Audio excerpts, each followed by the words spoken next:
guys. My name is Jawed Ali, and so I'm a UX designer, and I've been working on a project called ILLUME for about a decade now. It started out as a print magazine.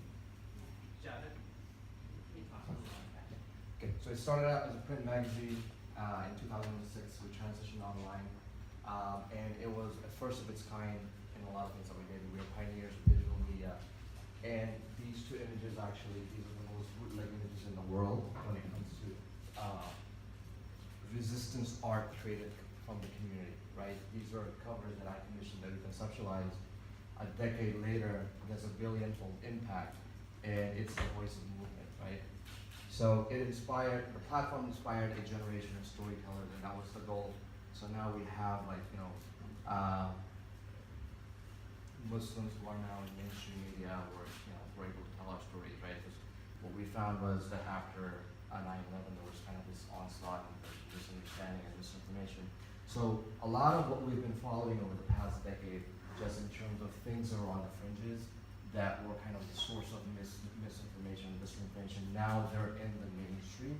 And not only in the mainstream, but they're in the White House. And, right, and the source of fake news is kind of like where this all started, right? It's all this misinformation.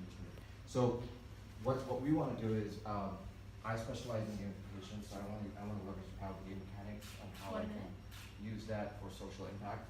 And also micro storytelling, right? So the attention span of an individual now is 8 seconds. That's 9 seconds is that of a goldfish, right? So how do we then capture it in the first 3 seconds to make that impact to get you to?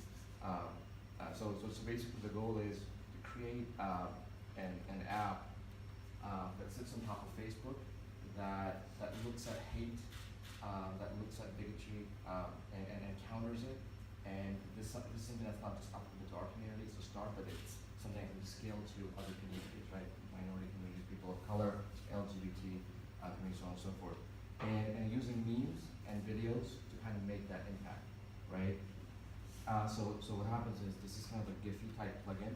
So I've been crowdsourcing this campaign, basically, having community involved from the get-go, and we would create our own memes and our own Giphies that allow us to take back our narrative. So we define the terms, we clear the misconceptions, we educate, we use humor, satire, right?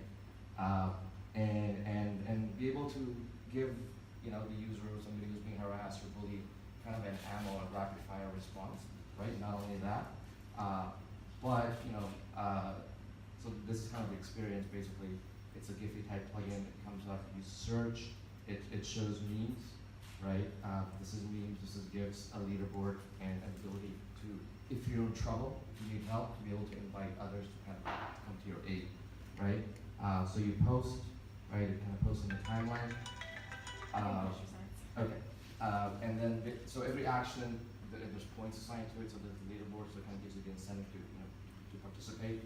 And then if you are in trouble, basically, there's a help icon that you can tag a few friends, and they'll come to your aid. But one of the things that we want to kind of keep in mind is the safety and security of the user and the information. So Facebook is directly in the loop where you can notify them with a click of what's going on, right?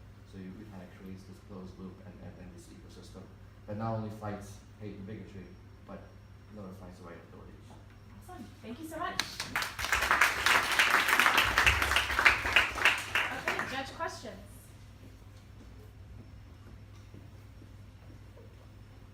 Okay. So there are lots of products that allow you to create GIFs and things like that online, right? So what do you think is the key value add or the secret sauce of this? And why is your vision to build it separately versus to build it into existing tools? Well, we looked at, like, can we insert this into Giphy?